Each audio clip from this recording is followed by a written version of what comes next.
Hi, and welcome to this week's episode of Eyes in the Forest. For the past couple of days, we've seen some rather frantic activity in this competition as most groups wrap up the matches for the 6th round. We'll be featuring highlights of the matches as soon as we acquire the replays. But for now, let us take a look at the results for round 6. In Group A, MKVR of Malaysia beat Australia's Genesis to tie with Korean outfit Tofu for the top spot. The all-Vietnamese showdown between HL and Nova saw the former emerging victorious, while Singapore's MTL defeated their Malaysian neighbours, Mafia. Group B only saw one lone match being played, with KBW of Singapore triumphant over Vietnam's ARC. In Group C, Singapore's SIN beat Elite Crew of Australia. Malaysia's Rise in Peace overwhelmed Brutes of the Philippines. Impreza beat fellow Singaporeans Mimbao Heroes, and arguably the most significant result of all, Singapore's highly popular Juju side was conquered by Team Fury of Pakistan. The results meant that the race for top 2 spots has been thrown wide open, with Impreza leading the pack at 18 points, while Fury and Juju are tied for second with 15 points. Mimbao Heroes, who have played a game less than the 2 second places, currently stands at 12 points, and this means that a 4-horse race between the teams can potentially ensure an interesting prospect for all you Dota fans out there. Now we move on to Group D, where Singapore's TFK beat Philippines ABC, Korea's Clan Guts beat Die Happy from New Zealand, Singapore's Sweetie defeated Vietnam's Boo Boo, and hot favourites Zenith of Singapore was just too good for Malaysia's Pure Heart Dota. The results leave the undefeated Zenith topping the table with 18 points, putting them in prime position to advance.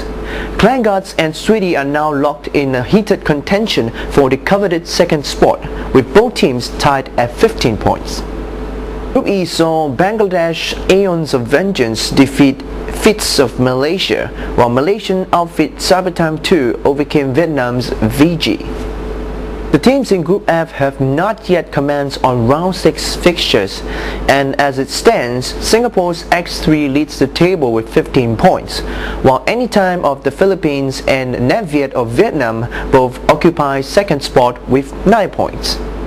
Group G saw leaders Minaski dispatch Isotope of Singapore, while fellow Singaporeans Ufa Ting Xialai beat bottom of the table 360 of Australia. Finally, in Group H, leaders New Cybertime GOV of Malaysia crushed their Singaporean neighbour TIF, and this is the match we will be featuring later on in this episode. The results means the Malaysians are now 6 points clear at the top of the table and in prime position to progress. TIF is a promising Singaporean side who has until now lost only one of their last 5 games, though their unbeaten Malaysian rivals are still the firm favourites. TIF opted for a solo Zeus middle, with Warlock and Tani up top, and the Shadow Fiend and Beastmaster managing the bottom lane. GOV deployed a lone KOP up top, while the Priestess of the Moon was installed solo in the middle. The Ruben Assassin and Lina the Slayer combined for a formidable partnership at the bottom, while the Centaur was assigned the task of roaming the jungle and assist in catching unwary foes. Here we see the Neruban waiting for the spawn of the first rune at the 2-minute mark. He snacks up an illusion rune which creates a duplicate of himself, great for confusing and misleading the enemy, but rather redundant at such an early stage of the game. Next we see TIF's Beastmaster pulling his creeps at the bottom lane towards neutral creeps, while GOV's QOP also employed the same technique later at the top. Now, by inciting a conflict between your own creeps and the neutrals, enterprising players are actually denying enemy heroes experience from the death of their own creeps. Also, using their own creeps as mid-shield to soak up damage from neutrals allows such players to gain bonus experience from the death of neutrals. A Callous Shadow Fiend falls to the classic Neruban Lina stun combo early at the start, giving first blood to New Cybertime GOV. The Sentinel side proceeded to utilize their Crow and Observer Ward to safeguard the top lane from enemy intrusions. Notice that though the Sentinel's Crow seems to be adequately positioned to grant sight of the river, that is actually not the case, because its view is obscured by nearby trees. The Crow actually has zero vision of the river.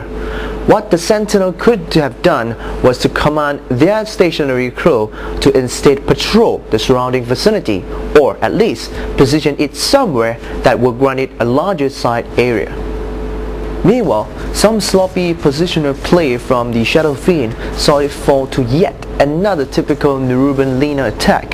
GOV's industrious Centaur then backstabs the enemy at the top with the aid of the Haste rune, leading to the death of TIF's Warlock. Later on, TIF gets more vigilant and plants another ward at the upper rune spawn area to guard against the Centaur's sneaky efforts. The two wards combined grant the Sentinel impressive vision of the map's upper area. Now, it's the Stone Giant's turn to get on the receiving end of the Nerubian Lina combo, a strategy which by now is gathering the majority of the kills for GOV. Yet more careless play by Shadow Fiend sees him fall to Lina's Laguna Blade in the middle. An unwary Warlock then falls prey to the opportunistic swap by QOP. You really see how the wards are starting to be of use. The Stone Giant spies QOP descending the incline towards the middle, and with the help of the wards, lies in wait. When time is right, goes all out and squashes a very surprised QOP. Here, we have a bad engagement play by TIF. Zeus should not have been this close to the enemy in the first place. Note the alarming distance between Zeus and the nearest of his allies. By the time his allies arrive to support, Zeus has already perished. Some poor timing by Warlock leads him to getting slain by the enemy as well. Arriving at the scene of the battle one hero at a time is never a great way to go. GOV emerges tops from this clash, trading one of their heroes for 3 of the enemies. More drama over in the middle. An over-enthusiastic Centaur blinks in and does a mighty storm, forcing his scout allies to support him when they were very obviously outnumbered by TIF. Zeus of the Sentinel arrives for damage support. The Stone Giant flanks the scout targets, and the enemy Centaur and Lina soon goes down. It had been a 3 against 2 affair right from the start, and GOV should have simply retreated. And you can see how TIF of the Sentinel are getting rather passionate with their wardings, planting 4 wards at different strategic positions at the upper area. Slowly, GOV builds up on their superior kill record, steadily outleveling their Sentinel opponents.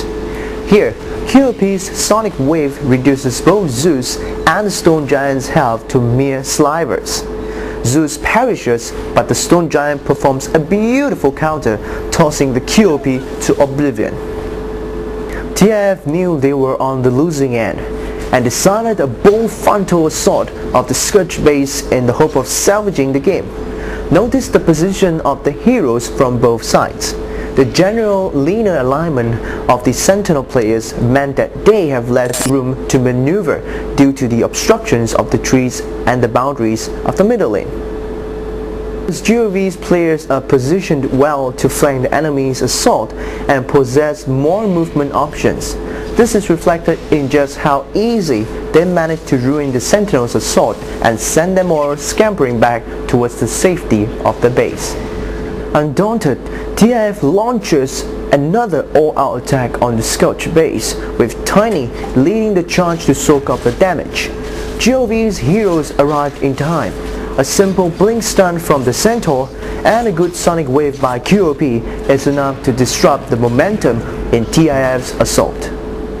GOV proceeded to battle the Sentinel adversaries into crushing submissions, and the game ended when TIF realized they were just purely outmatched by the superior opponents and forfeited the match.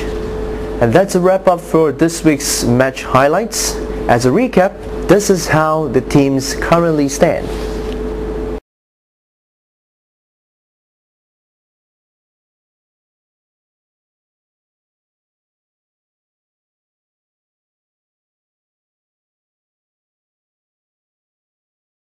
That's all for today, folks. My name is Eamon, and we'll meet again next week.